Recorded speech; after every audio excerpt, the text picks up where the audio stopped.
What is up, boys and girls? Welcome back to the Steep Stuff Podcast. I'm your host, James Lauriello, and I'm so excited. I am bringing you guys the goods today. I'm pumped for this one. Speedgoat 50K pre-race episode.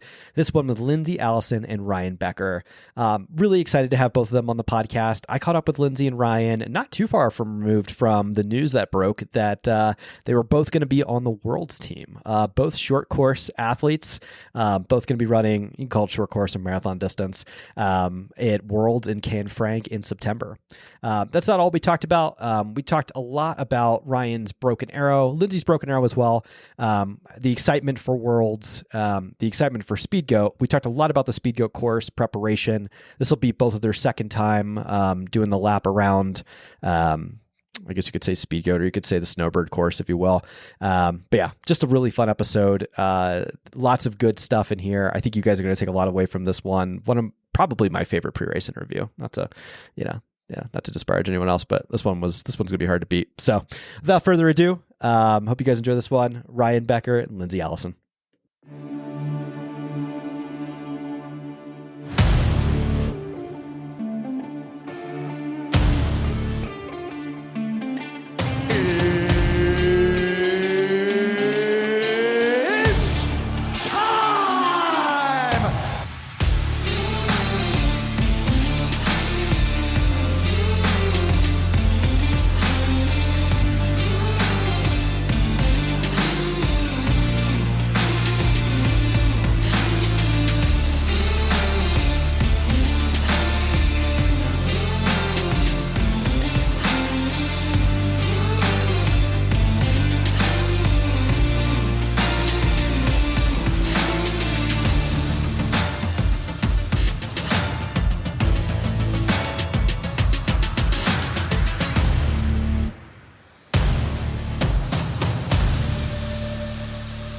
Ladies and gentlemen, we are live. Lindsay Allison and Ryan Becker, welcome back to the Steep Stuff Podcast. How's it going, guys? Thanks for having us back on. Yeah, good to be here. This is a fun one. I've never done one. I've never had like a couple on at the same time, and I don't think I've ever had like three people on in one episode. So this is a lot of firsts for me. This is pretty good stuff. Obviously, we're having you guys on. Debrief for a few things. First off, congratulations to both of you for making the Worlds team, which is super exciting. Talk a little bit about that, and then we'll also get into a little quick chat on the Speedgoat 50K, which is coming up this upcoming weekend. Nice. Yeah, sounds like a plan. Yeah. So first off, do we want to start? We'll start with Worlds. Congratulations on making the Worlds team, both of you. Obviously, Ryan, you had a lights out performance, broken arrow. We'll talk a little bit about that. And Lindsay, you got on via application as well. What's the stoke level for you guys in the house, having both of you made the team, which is really excited. There's a lot of couples on the Worlds team this year. Yeah, I think after broken arrow, it was a little surreal, and those next couple days were really awesome. It wasn't really sinking in.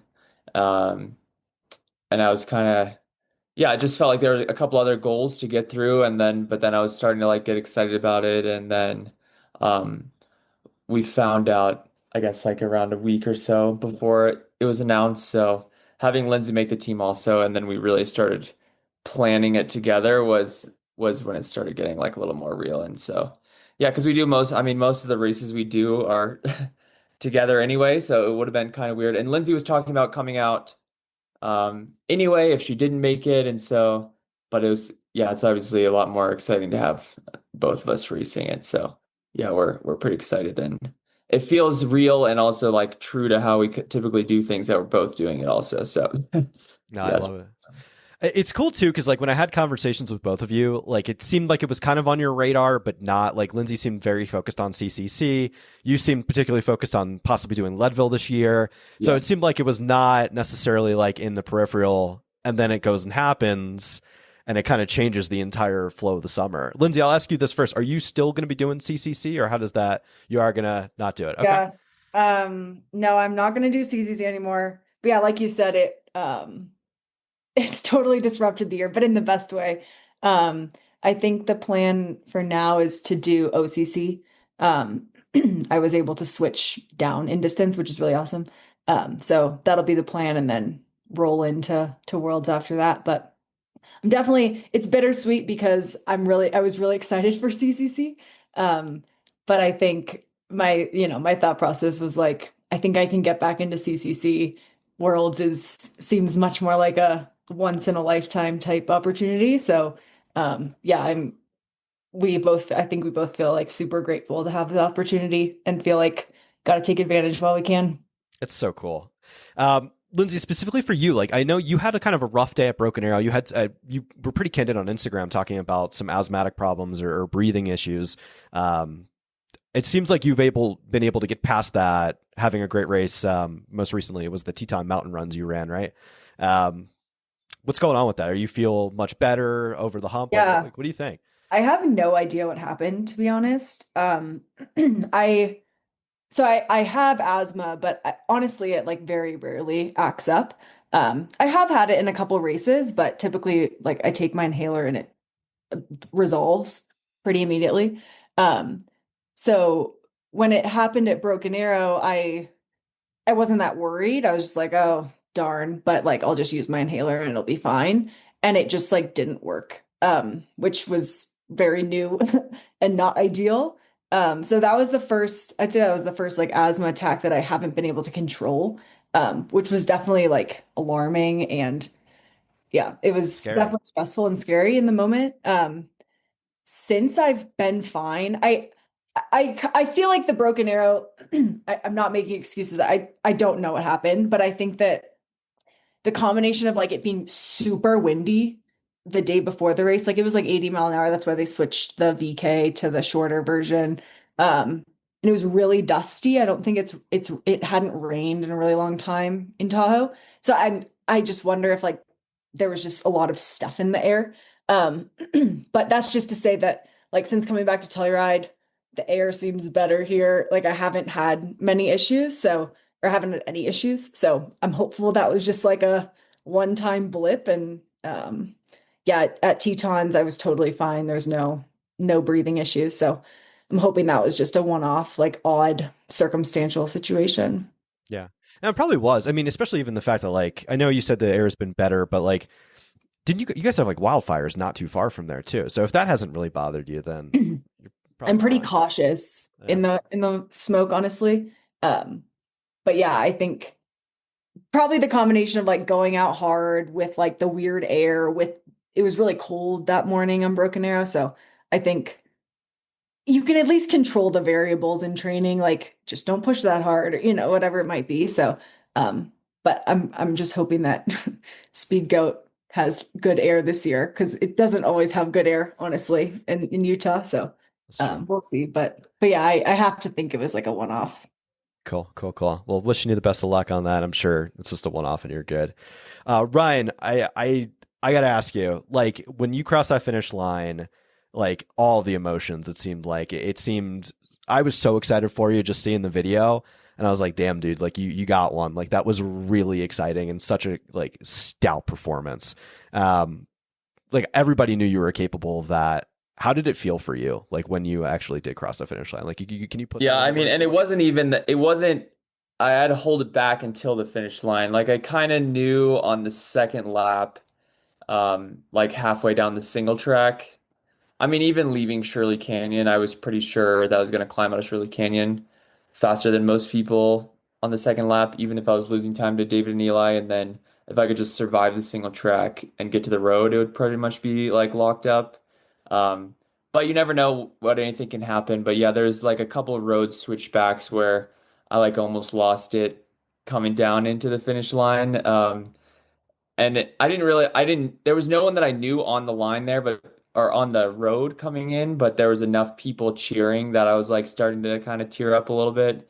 And then, yeah, coming through like where the crew zone is right before you like make the hard left to go to the finish line, there's like a lot of people cheering. And I was like, I was already on the brink. So getting to the line, I was already pretty much in tears. And so, yeah, crossing the line and actually like, having it locked in 100% was, yeah, just not overwhelming, but I kind of just like allowed myself to really feel all of that.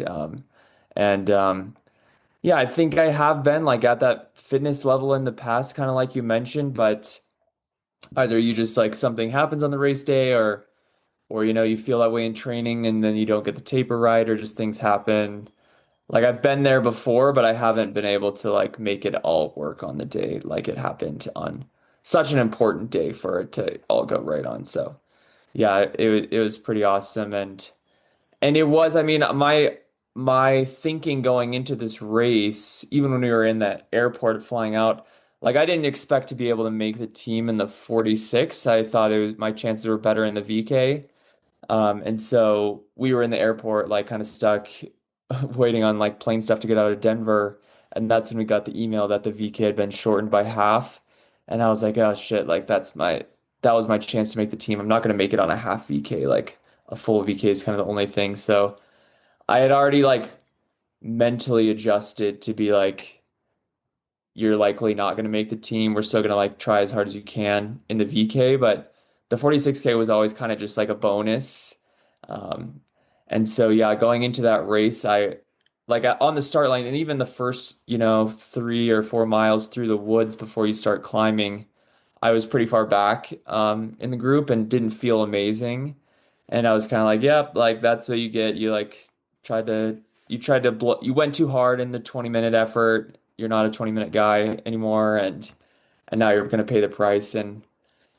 But, um, but yeah, when we started climbing, it's not even that I like felt good. I just was surprised that I was climbing better than most people on that day. And then, yeah, I just got lucky that things did come around and yeah, it's weird because it didn't feel like a breakout performance where you're just like, God, I'm just like ripping up every single one of these climbs, or I'm just like ripping these downhills in a way that is new to me. It just felt like normal running, and it just happened to be faster than in years past, I guess. So, yeah. Noah must have been, I guess, close to you or near you. I had him on the podcast a few weeks ago, and he said he was kind of talking about your climbing, and you had made a move on a particular climb, and he did not follow you. He chose not to, Noah Williams. And he was like, that's either he just thought it was, I think his words were ballsy, but he was interesting. And he's like, Ryan stuck it. So, like, was there a particular move you made on a specific climb, or were you just climbing extremely well and just happened to get with Eli and David and just kind of, because it seemed like you guys had got significant separation? Yeah, it was, I mean, through the woods. I'm not sure if Noah was right in front of me or not, but like when you come out of the woods, there's like basically two pitches that are pretty steep that are like people either are like climbers there or like surviving those climbs right there. And I consider myself more of a climber than a descender, definitely. Um and so probably I was like in fifth or sixth coming out of the woods. I'm not sure if it was Eli or who exactly was leading out of the woods there, but there's probably 20 guys like all basically in a line or packed up at that point. And then I think Jesh had gone around and he was leading through the first steep part. And I don't know exactly if it was Eli or David. I think David actually held himself back a little bit on the first two climbs. So probably Eli got on him. And then what often happens, similar in bike racing, is like people are losing the wheel. And so I probably went around three guys to get on that group. And then we all came over the first climb, or not we all, but like the three of us probably, I think it must have been Eli, just Sharon, Eli, and myself came around the first climb. So maybe that was the move that he was kind of referring to, but I wasn't making a move there. I was likely just covering a gap that was not being covered. Yeah. Gotcha. Well, dude, not to quote yourself, but like that's not pro adjacent anymore. That's as pro as it gets. So, yeah, just I congratulations. think also just to interject, like, I think that it's really important to realize like Ryan was so stressed going into this race, like not running stress, like life stress. Yeah. He just started this new job. It's been insane. Like he's working like 70 or 80 hours a week. Like this is like next level type hours. And I think like he wasn't sure he was going to even go to the race. Like literally 2 days before, he was like, I think I need to like bail. Like I can't do this.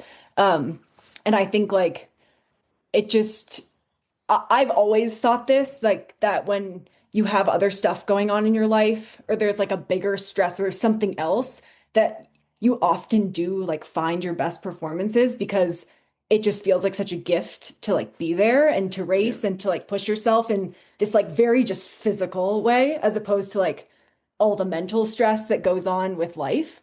And so I think like those circumstances made it seem like, oh gosh, this probably isn't going to go that well. But I also think at the same time that like might have been why it went so well. Like Yeah. you were just so zoned in on like, I get to like only focus on this one thing, and just push myself as hard as I can. I don't even know if that's what was going through your head, but I do think it's important to like see that side of it. Cause yeah, I think the like life circumstances always play a role, but they're not always talked about. And I think this was like a really interesting example, or like interesting instance, because it really was like pretty tumultuous.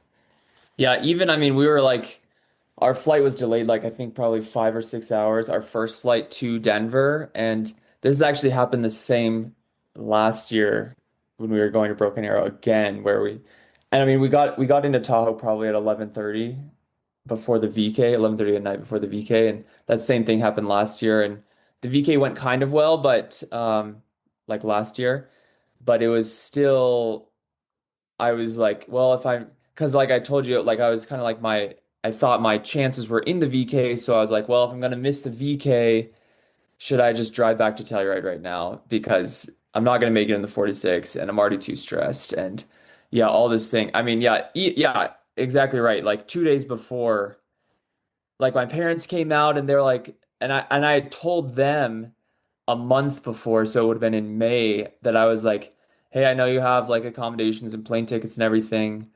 Lindsay's going to be a Broken Arrow. I can't commit and say that I'm going to be a Broken Arrow. Like, you should still go out. And my brother was coming out too. I was like, you guys can have a great trip, but I really don't know if I'm going to be able to make it out. And even the week of, I was like, yeah, like my flights are booked and everything, but there's like a really good chance that I'm just going to bail at the last minute because work is just going to Well, blow up. and I think that the week of, we were supposed to leave on Wednesday, but we were like, oh, we Yeah, definitely can't leave yeah, Wednesday. there's no way to leave on Like, Wednesday. Yeah, it like, was a mess. so But yeah, that's true. And this race was kind of the first time too where in the past, kind of like not getting coverage, but you would just take time away from work, which feels like very like only on you. But like in this new role, I did need like support coverage, and I had kind of this new member on the team, and he was like really stoked for me, and he was like hey, I want you to do this. Like I want you to go out and like race well. And even the night before, he was like really, the night before I left where he was going to work that next Thursday, we were just talking, and he kept being like, he was like, think of me when you're out there. He was like, if you're like, when things are like going bad, he was like, or if things are like getting hard, he was like, just think of me and be like I can dig a little deeper because Kenny, that's his name. He's like, because Kenny is like here, like he's covering you, like.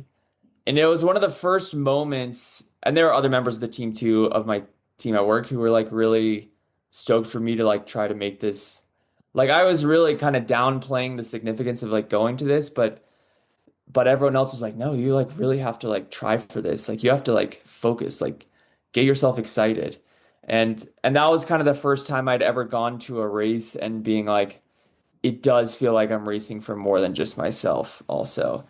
Um, so I don't know how much that, if that played into it at all, but I did think about them at different points during the race where usually I don't feel that bad on climbs, but there's a couple downhills where I'll start feeling sorry for myself when I'm like getting dropped or something. And I just remember thinking like, suck it up, like you're gonna have to come back to these like 20 people and like let them know how it goes. Like you need to focus right now and try to run a little faster.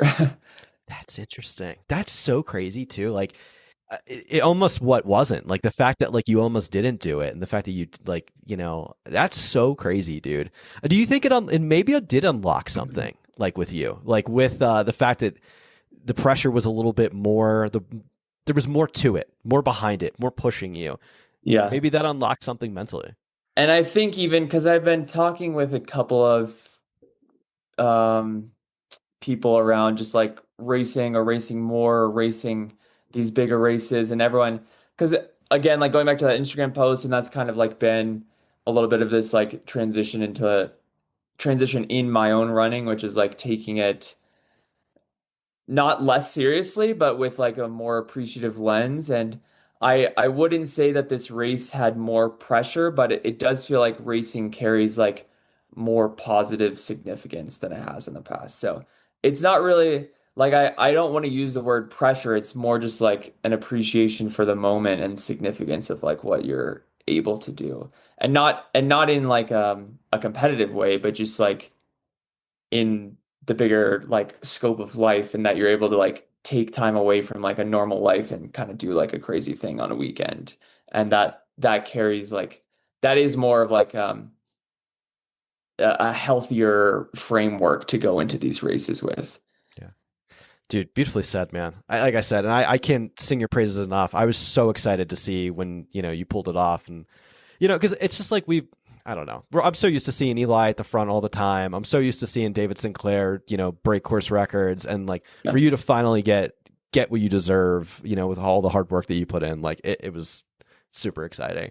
And I hope like, we haven't talked about this offline, but I hope that like it brings a contract for you, well, hopefully let's get you to Worlds, and then hopefully we can keep things rolling. Does this light the fire for Worlds? Like, are you like, especially given now that you're working a lot, you got a lot of pressure on yourself from a work perspective. Like, are you going to take time off from that to go to like, how are you going to square that as far as like trying to get out there? No, I'm not taking any time off. I'm basically like pushing the limit a little bit with work, just like even. So we are both going to Chamonix. So we'll be there for a week. Which luckily I like negotiated before I started this role, that this was kind of a non-negotiable. And then the world's thing. Let's back up for a second. So he's like the general manager, and so like there's no Rely on you. to take his place. Like it's a very like I work, but like I have PTO, I just take time off, right? Like I feel like his is a different level, because it's like he has to get coverage. It has to be someone who can like do the job. There's only one other person, so if he's not working, this person probably works a week. So it's like it's much harder to. Yeah, it's been a little bit of a Yeah. Tetris game to figure it out. But yeah, basically I'm like already probably past my allowable max to get out there, which is a shame. I mean, it's something we talk about a little bit also, is just like, yeah, we would love to. I mean, people are already in Chamonix, for the August race. And there's already been like group texts with the world's team members like, oh yeah, like we'd love to like see the course. Like, let's just head out like 3 weeks before. And that's just not something that we can do. And so while we would love to do that, it's just not something that we can do. So the stoke is definitely there. And I think we are super fortunate to be in Telluride for a lot of reasons, but for Worlds, Telluride is pretty much the ideal training for the Worlds course, it seems to both of us. Like that, I mean, that's like seeing the course is one thing, but I think also for like some athletes, like probably getting in that like specific, 25% climbing and descending training is going to be really important. But for us, like that's what we do all the time anyway. So we're super stoked to go over there, but it's almost like we don't allow ourselves to like get more excited about something that we can't do. Yeah. So it's like, yeah, we're so excited to go to Worlds and race it for sure, but we're not gonna we are not able to make like a month trip out of it, and so we're not gonna get like overly excited about something like that, because it's all about like expectation management, I suppose. And yeah, I mean, on my college team, it was all about our emotional container. So I think also, and the same thing for Broken Arrow, like we were just talking about, is like maybe that's how I race a little better too, is just like not getting too excited about something that's still 8 weeks out. Is like I'll allow myself to get really excited when we're like the week of. But then during those 2 months beforehand, it's still going to be the same thing about just like putting in the work Business. and Yep. slowly getting a little better. Yeah. No, and I really appreciate you guys being very candid about it. Just because, like, one thing not that it frustrates me about the sport, but it's like it doesn't paint like necessarily a like a true picture of how things actually work when you see athletes going out there for like months ahead of time. And it's like, no, the vast majority of us, yeah, either have to take PTO, take time off work, get coverage, do this, that, and the other. And it's just not the reality, to be able to go and spend significant amounts of time out there. So yeah, and I think I hate when it's glossed over, the sacrifice, if you will, that folks have to give up to be able to make it out to do these things. So I appreciate you guys being open And about some it. of yeah, I mean some of the things that I see happen is like the working class who are not like the full pros that like you see in Chamonix for like that month are those are the people who are like actually between jobs, which those people I think take like a great appreciation of the time that they have. Like they're like, no, I'm in between jobs, so I can like take this month right now and like you sort of pretend to be a pro for a little bit. Or yeah, or you're just taking time away from work like intentionally. But it is a very few people who can and But it's not just Chamonix, it's like that sort of is the pro thing. It's like it's all the training camps in February, and then it's like yeah, it's Chamonix, it's South Africa, it is kind of like a pretty insane thing that is done in our sport with all this like crazy travel and crazy time away. Yeah, Yeah. that's crazy. All right, let's talk. Let's get into some Speedgoat stuff. Last year, you both raced. Ryan, you had a 7th place finish. Lindsay had a 5th place finish. Both of you ran great times. Like, what's your expectation for this year going in? It's going to be this is a fun one, training run. Like, is this an A race? Like, how are you guys kind of framing this one? You can start. okay. Yeah, so while it ended up okay for both of us last year, I think we'd both say we had like pretty subpar days. At least like feeling wise. Which doesn't always like sometimes you feel bad and you do one of your best days and like so who knows? But I think we're both going into the race like now we have some course knowledge. Last year was the first year we had both done the race, even though we've wanted to for a while. But I think going in this year, it feels like a little bit, now we know the course, like hopefully we can improve on our performances last year. I think it's an awesome opportunity. Like the course is, I mean, it's gnarly. I remember thinking at the end, like, does anyone have a good day on this race? Like, this is so hard. So I think, the goals, at least for me, are get like a really hard race in. I think it's probably not as technical as the world's course, but it's definitely up there in terms of like burliness. So just having an experience on like a tough course with a pretty competitive field, it's definitely it's a good field this year, which is really exciting.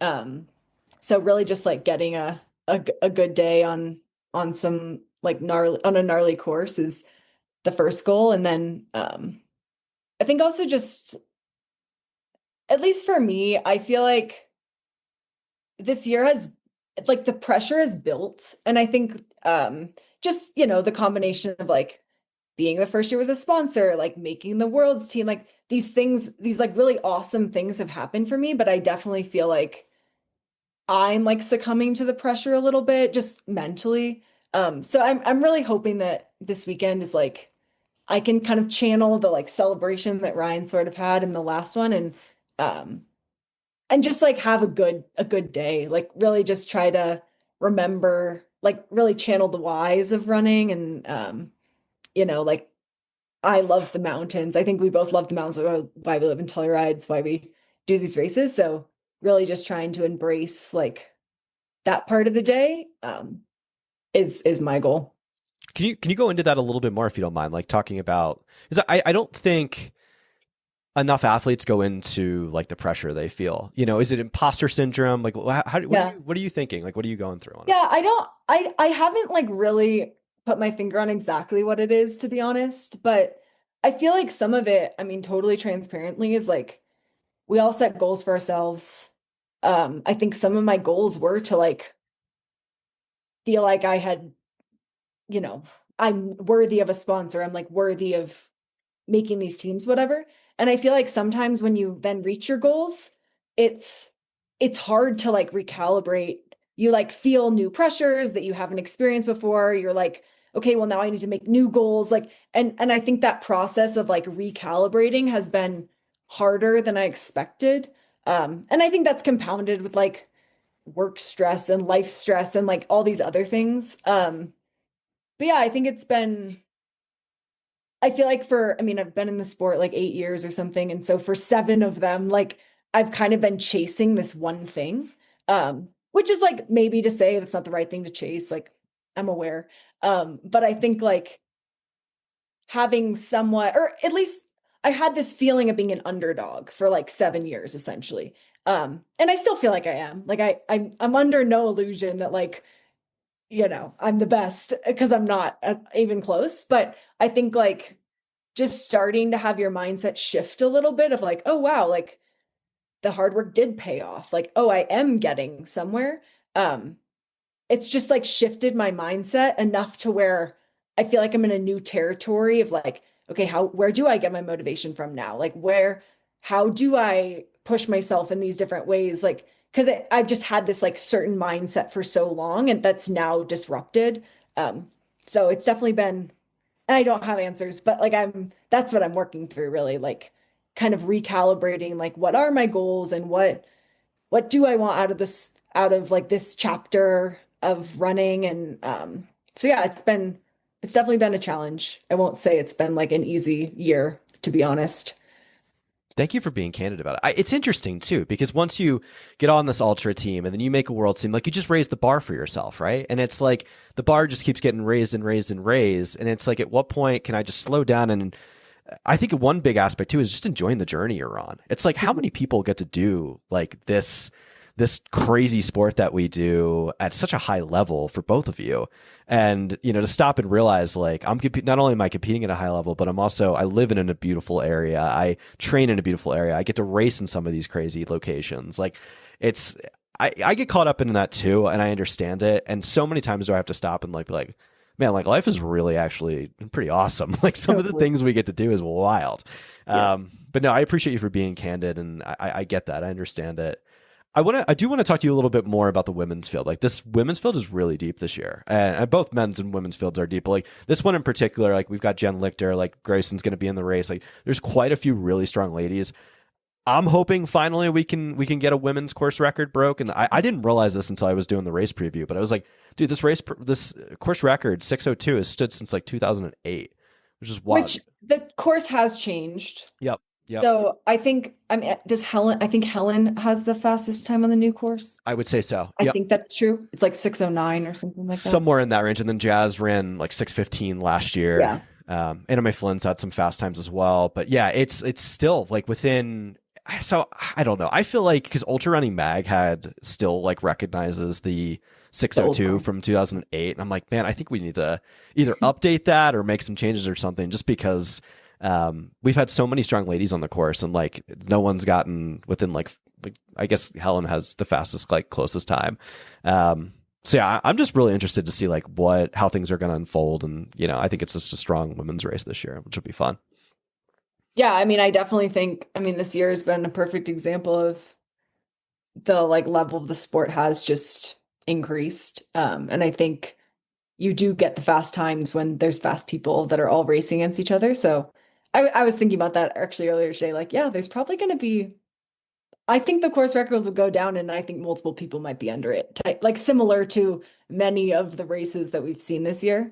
I'm curious how it'll go because I do think like a race like Speedgoat is different than, the races we've had so far this year. Like a lot of them have been really runnable, really like, Speedgoat is a different beast. And so I do wonder, like, I feel like a lot of the progress we've made in the sport is like fueling, hydration, all that stuff. But I don't know. I don't actually think we've seen that many examples of like how that translates to mountain races. Um, and I'm really just conjecturing at this point, but I am curious like what we'll see because I feel like this is like a little bit of a different category that we haven't like seen, we haven't experimented with yet this year. Yeah. Yeah. Cause it's such, I mean, there's not too many 50Ks out there that have anything over 10,000 feet of vertical. Like this is bananas, like how hard this Yeah. course is. Last year it was a bit toastier. Would you guys agree with that?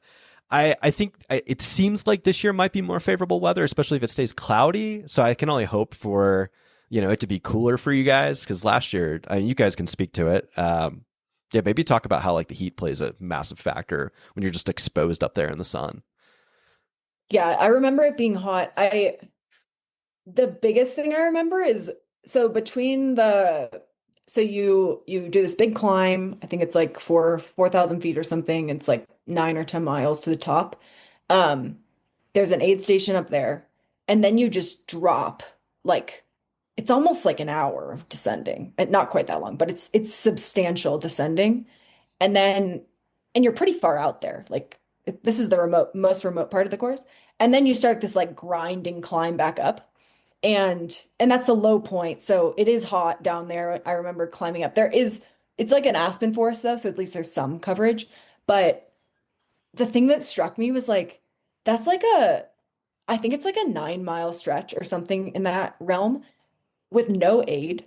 And I remember getting to there's like a water station, it's not even a full aid station. And it's I mean it's got to be 90 minutes or more, and that was for me.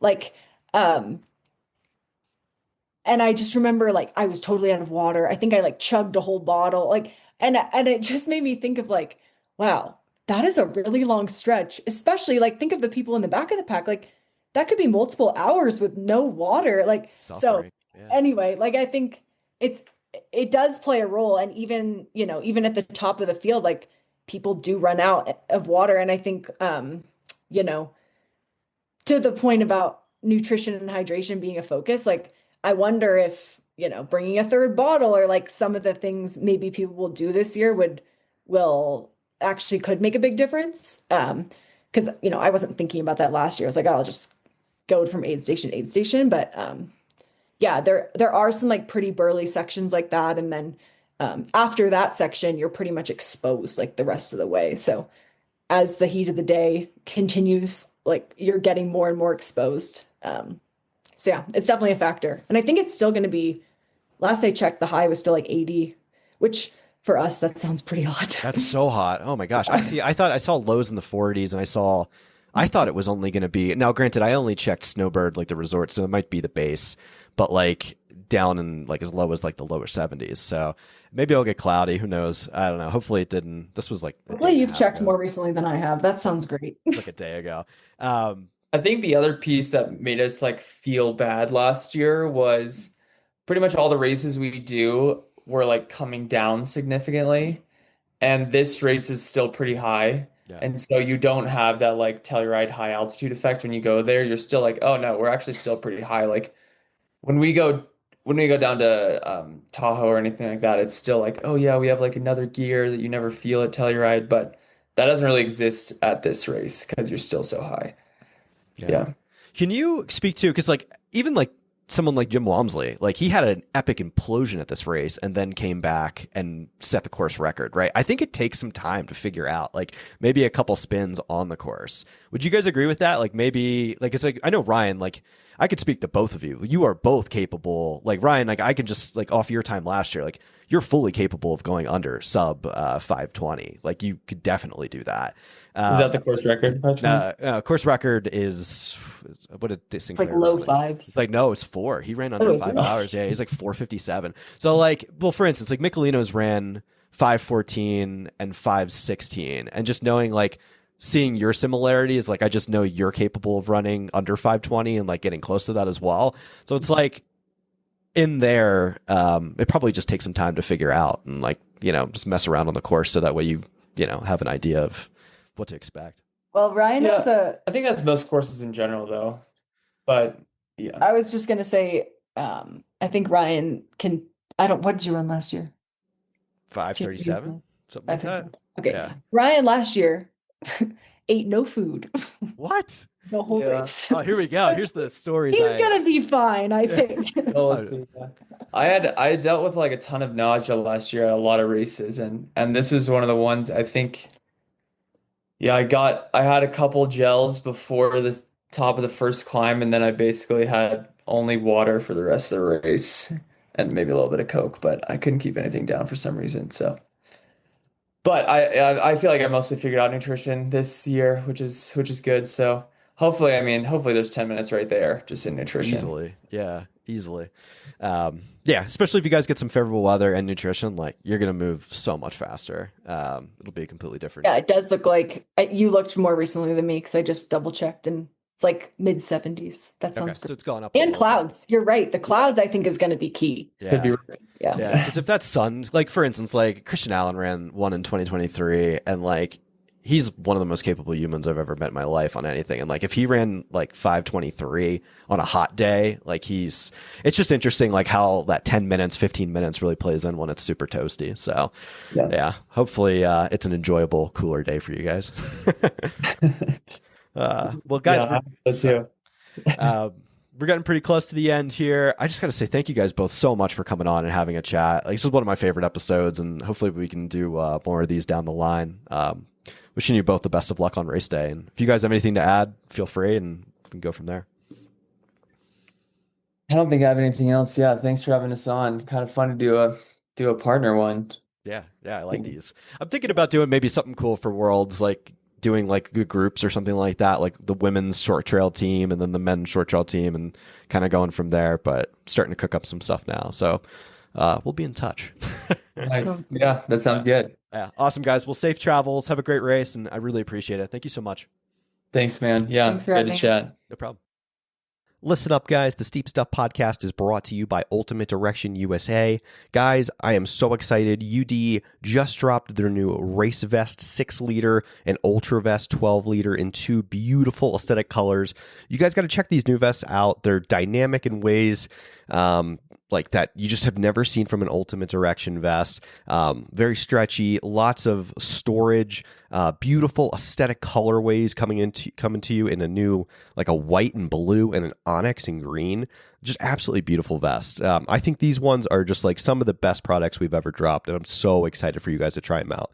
Hop on ultimatedirection.com and use code SteepStuffPod. Again, that's SteepStuffPod for 25% off your new vest. I mean, they're already affordably priced, but 25% off is just going to make it so much more affordable for folks in an already increasingly expensive trail running environment. So hop on ultimatedirection.com, get yourself a new vest, a pack, or any hydration solution, and let me know what you guys think.